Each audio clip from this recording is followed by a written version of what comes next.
في الفيديو ده هتعرف معايا الجانب المظلم للفريلانسرز، فيلا بينا نبدأ الفيديو.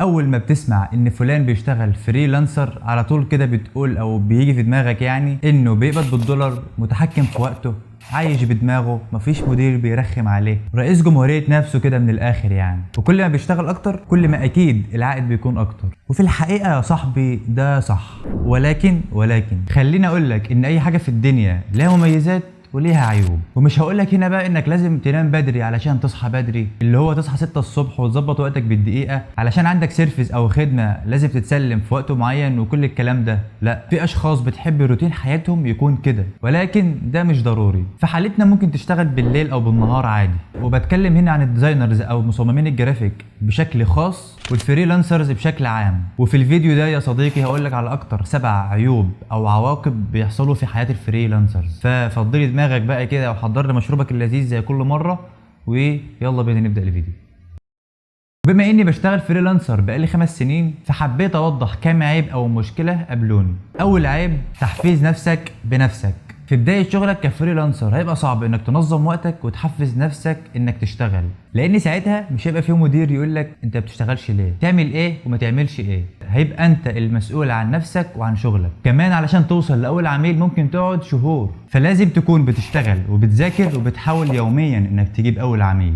تاني عيب، صعوبة ادارة الوقت والمماطلة. لو انت بتشتغل فريلانسر فاكيد مر عليك وقت بتماطل في شغلك وبتأجل فيه وبتسوف وبتعمل حاجات غريبة كده المفروض اصلا ما تحصلش، وده بسبب المغريات اللي بقت موجودة في عصرنا، ومن ضمنها طبعا التليفون والسوشيال ميديا اللي بالمناسبة اتكلمت عنهم الفيديو اللي فات، فلو ما شفتوش ممكن تشوف، هسيبه لك في الاي هنا او هنا تقريبا. بقى صعب انك تلتزم بتاسك معينة لو ما فيش عندك ضغط في تسليم الشغل، وفكرة انك تتحكم في روتينك والحاجات اللي بتعملها في يومك صعبة جدا عند بعض الناس، والتسويف وعدم القدرة على إدارة الوقت مشكلة كبيرة جدا بتقابلنا، ممكن نبقى نعمل عنها فيديو لو انتوا حابين. تالت عيب، المشاكل الصحية. بما اننا بنتكلم عن العمل الحر او الفريلانسر فهنا لازم نتكلم برضه عن القعدة او الجلوس قدام الشاشات او الكمبيوتر لفترات طويلة، والاعراض الناتجة او الناتجة عن كده. عد معايا: الام الظهر، الام المفاصل، الام العينين، الصداع المزمن، ودي من اكتر المشاكل اللي معظمنا بيعانوا منها، وانا كمان والله.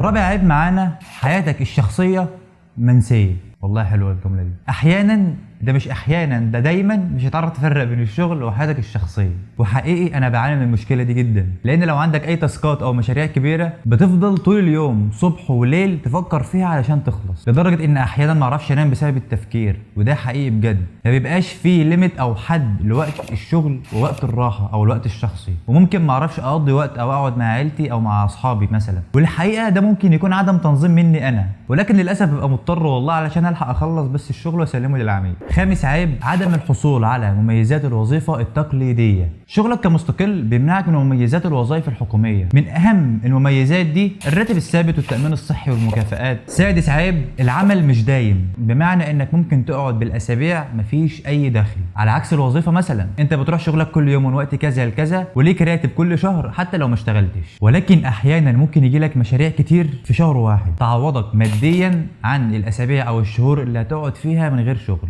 بس للأسف ده برضه بيكون على حساب صحتك.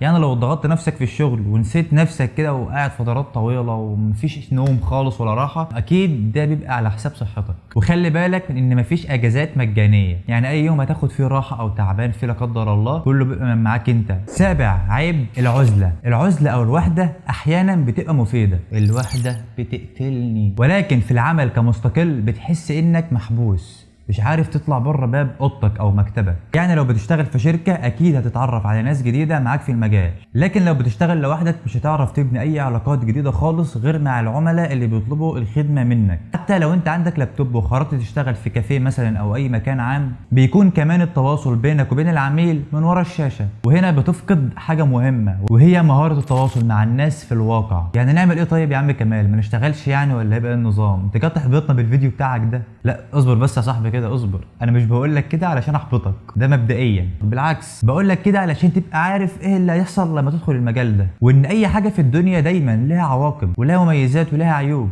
وعلى فكره انت كده كده هتتعب، والله لو ما بتشتغلش هتتعب برضه، لان الراحه متعبه في حد ذاتها، مفيش راحه غير في الجنه ان شاء الله. دعواتكم بقى. وبس كده يا صديقي، لو عندك اي سؤال يا ريت تكتبه لي في الكومنتات او تشاركنا بيه على جروب تليجرام او فيسبوك، هسيبهم لك في الديسكربشن. اتمنى تكون استفدت من موضوع الفيديو، ولو الفيديو عجبك ما تنساش تعمل بقى الحركات اللي بنعملها في اخر الفيديو دي، تعمل سبسكرايب ولايك والحاجات الكويسه دي علشان الفيديو يظهر لناس اكتر. وسلام.